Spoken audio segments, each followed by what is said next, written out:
Greetings to our evaluator, Dr. Shani Herawati. Today we are going to presentate about our student project entitled Method in Blood Testing and its Interpretation. Next. This is our member identity. Next. All right, my name is Felix, and now I'm gonna explain about the background information. A blood test is a method that involves in a blood sample that is usually drawn from a vein in the arm using a syringe and drawn from the blood sample. To perform a clinical test, 5 millimeter amount of blood is enough. Remembering, automated analyzer demand only small amounts, usually from 2 until 100 microliter for a single test. Usually, blood tests are often used in healthcare to determine physiological, biochemical, and detect if there is an abnormality or disease. Hey, good evening, and I'm Kylie, and I'll continue about the background information. So, the blood samples collected with the addition of anticoagulants, the fluid portion of the blood is called plasma. Meanwhile, the blood sample with no anticoagulant is called serum. The utilization of plasma and serum in clinical tests depends on the condition. Some clinical tests are best performed using plasma, others are best performed using serum, while others can be performed using either plasma or serum. Next. All right. My name is Rizky, and now I'm going to explain about the problem formulations. So the problems we formulate for this student project is first, how should we treat blood samples that we are testing?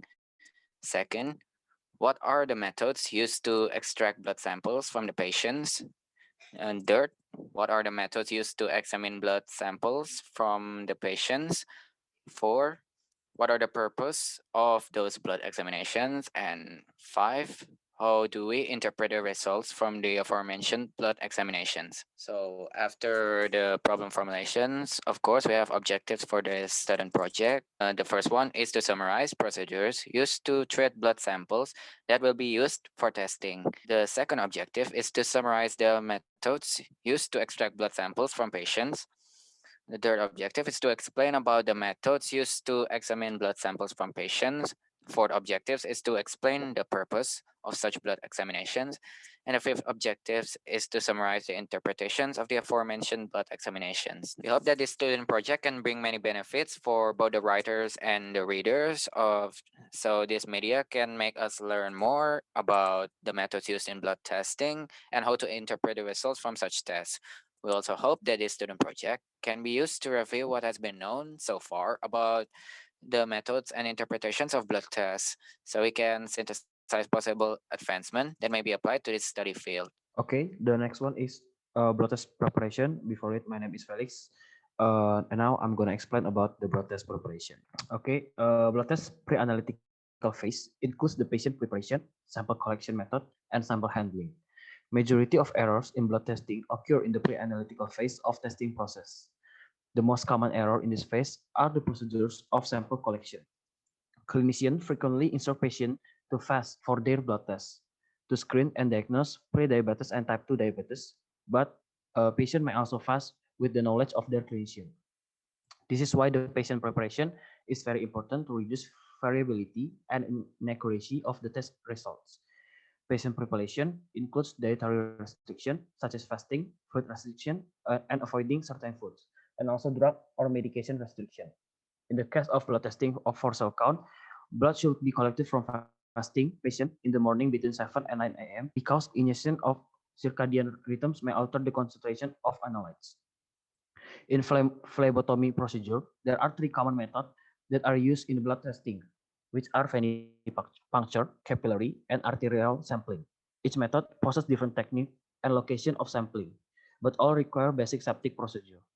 The septic procedure includes hand hygiene, personal protective equipment, and sampling site disinfection with 70% alcohol allowed to dry. Venipuncture and arterial involved in higher volume blood sampling, while capillary sampling involved in tests requiring only a drop or two of blood. In taking capillary sample, it is important to know that excessive squeezing of finger could result in increase of hemolytic probability. Other than that, the second drop of blood should be taken for sampling because the first blood drop could be contaminated with tissue, fluid, or skin debris. Next. Okay, I'm gonna explain the next. My name is Dev Christopher Manuhutu. So for blood test method, There are two major types of blood test methods. There are direct and indirect. Specifically, there are direct manual, direct automatic, indirect, and differential leukocyte count. Right, hello everyone. My name is Harmyta. Today I'm going to explain about the direct manual method. So the direct manual method is used to confirm the accuracy of the automated methods because this is done manually. The operator is the key of this process. The results can be very accurate, or it may vary due to the subjective judgments. So the manual direct method is the improved Neubauer counting chamber. This chamber is a glass of microscope slide with a rectangular notch. It is limited by lines and it has two chambers. Each chamber has a grid which is 3 millimeters long and wide. The grid consists of 9 squares, which each side is 1 millimeter long.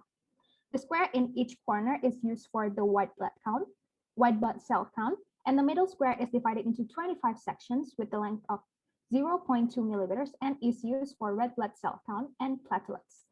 The process is divided into 6 processes. The first one is the dilution. For the dilution, we need to make sure that dilution is suitable for the cell count. The second one is mixing. We need to make sure the ratio is correct. And then the third one is cleaning. The chamber and the glass cover should be cleaned thoroughly.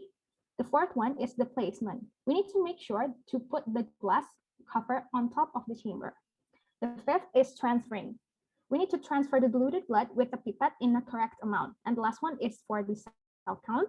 We need to put the chamber into the microscope and use the appropriate objectives. Okay, I will continue to explain the direct automatic method. My name is Dr. Manuhutu. So the modern day hematology analyzer are mostly used for cell count and differential leukocyte analysis.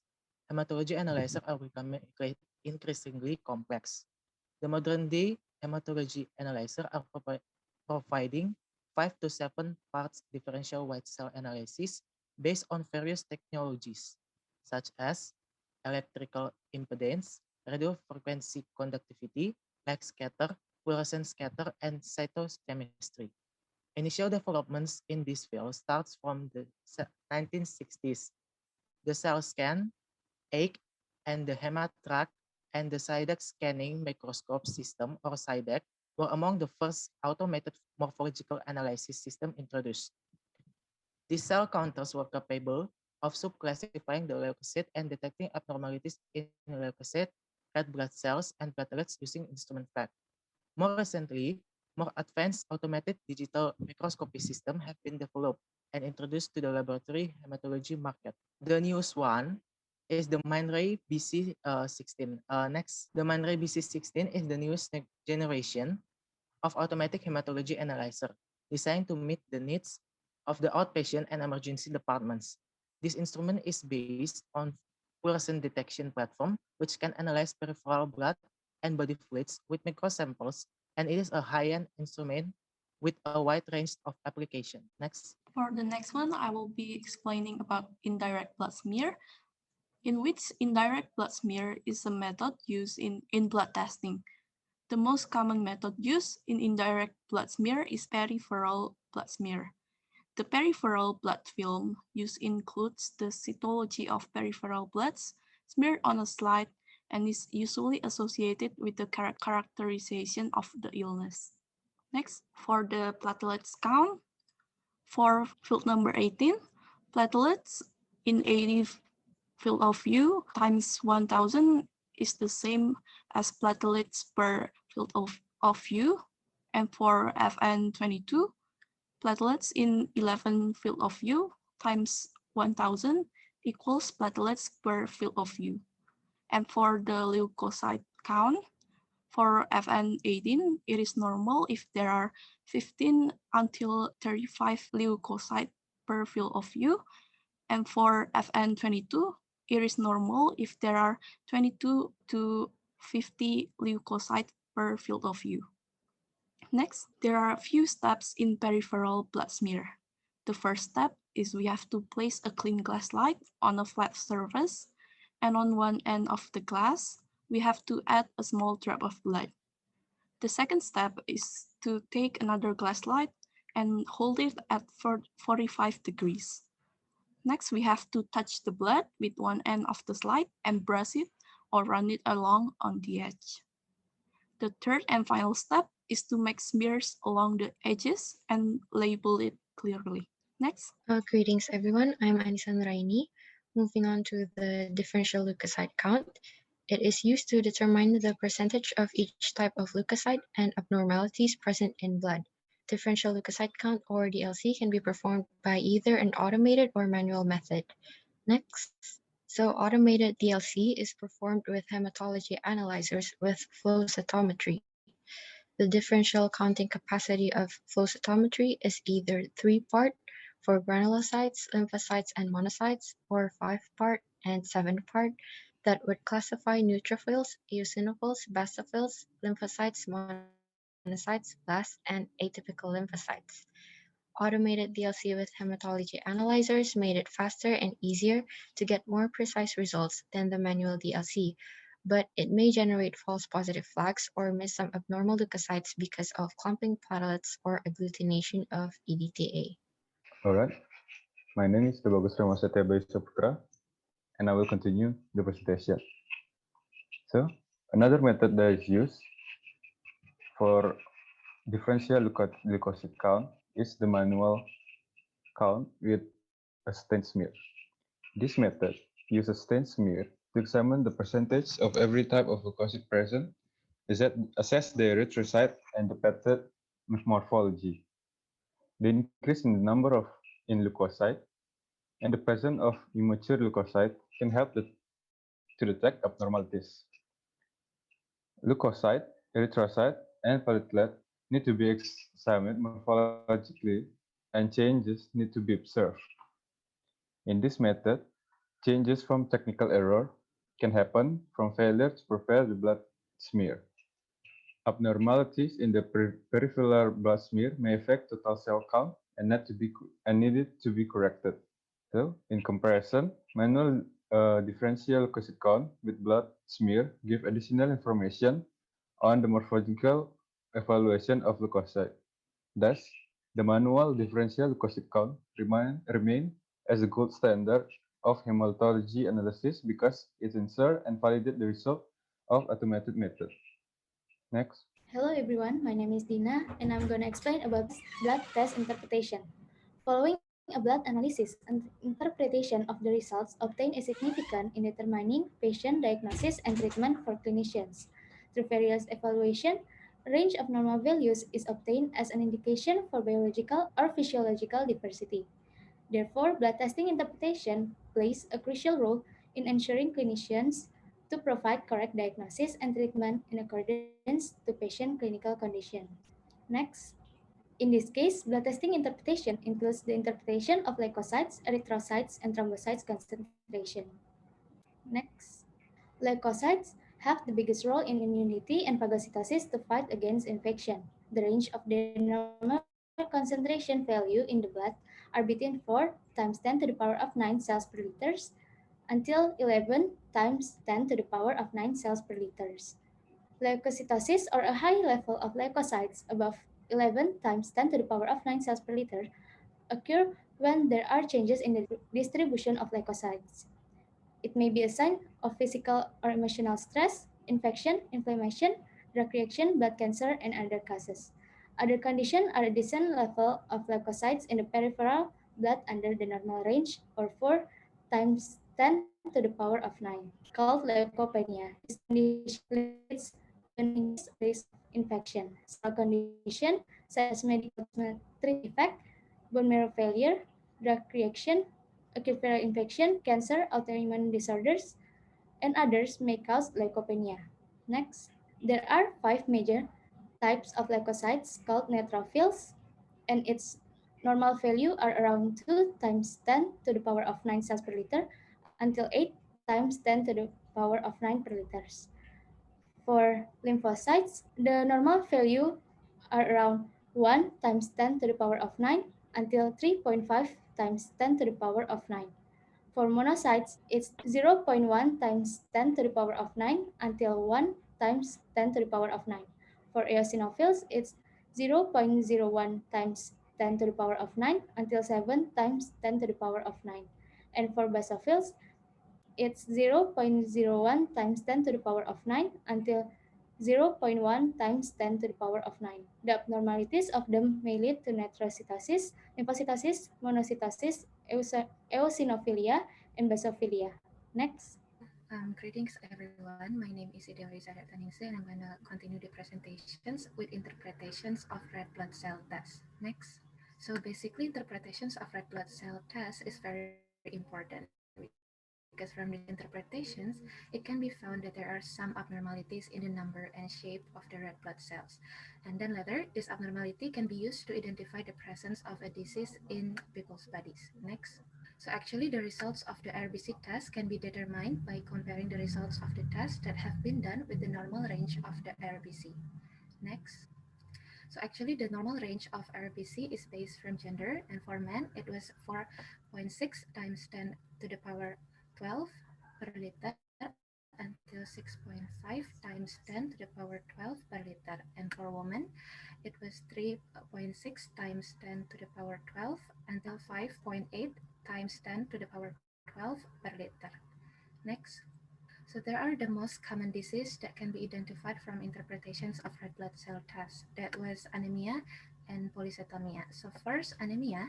So people with anemia, the interpretations of the results that will be obtained during the blood testings is less than the normal range. And this was indicates low RBC count, so that the amount of hemoglobin in body's patient is also low, where this hemoglobin has a task of delivering oxygen to all body tissues. And the second is polycythemia. In polycythemia, so the conditions which a person has a number of RBC that exceeds the normal range due to several factors. One of that is because there is a problem with their bone marrow, and also it was results in too much productions of RBC. Next. Good evening. My name is Alexandria Putri Windiarto, and I'd like to explain about the interpretation of thrombocytes. So, the function of thrombocytes itself is for the regulation of hemostasis and also thrombosis.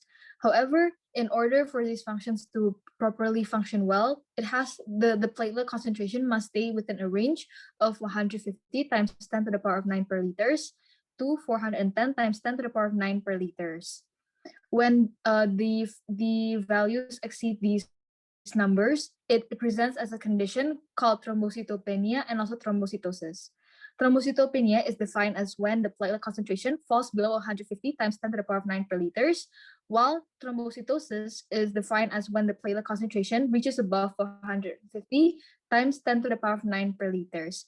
These conditions are very clinically concerning and therefore should be taken as a significant point. Next. Okay, in conclusion of this student project, a blood test is a method that involves a blood sample.